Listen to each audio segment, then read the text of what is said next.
This is Colin O'Keefe for LXBN TV. As we continue our ongoing coverage of LegalTech New York 2012, I'm here with Ralph Losey, who just wrapped up his session on predictive coding, obviously a very, very hot topic here at LegalTech New York.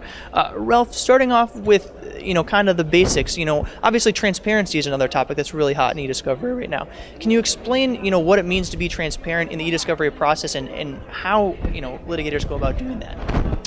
Well, it's not a process of becoming invisible. It's actually a process of making disclosure to your opposing counsel that you need to make in order to be sure you're not going to have issues down the road. In other words, sometimes I'll call it aggressive disclosure, where you're telling them, here's how we're going to do our search process.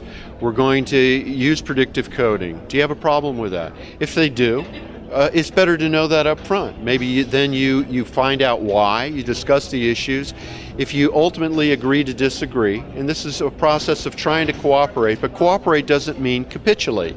It means articulation, trying to narrow the issues. It's what lawyers are supposed to do, talk to the other side, work it out.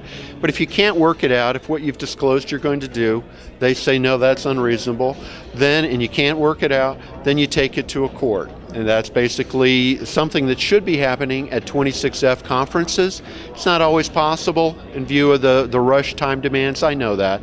But in any event, it's if need be, this is something that you will have to take to a judge rather than risk a redo, or rather than risk what you're doing later on being found to be unreasonable by the judge. Get the judge's input. It's all part of the team approach. The judge is part of the team. The opposing counsel is part of the team, and more importantly, the lawyers working with technology people is also part of the team approach. I see. And can you explain just the basics of predictive coding and how it's superior to, the traditional keyword searches? Well, most people have iTunes nowadays. You use the Genuis button. It says go out there and find similar songs to the songs you like. It's not doing it based on the name of the song. It's not keyword based. It's a lot more complicated. They break down and analyze the music into its various component parts. They study it, and through a very complicated process of artificial intelligence, it's going to go out there and select based on what you told it you like, other songs that you think you'll like. It's the same thing with predictive coding. Now, finally, we've got some advanced technology in the field of eDiscovery where you're going to apply the latest logarithms, the latest software. The NSA has had this stuff for a long time. It's finally now filtering down to commercial applications where it's going to go out there and find things that it believes to be relevant based on your training. Now, it's garbage in, garbage out.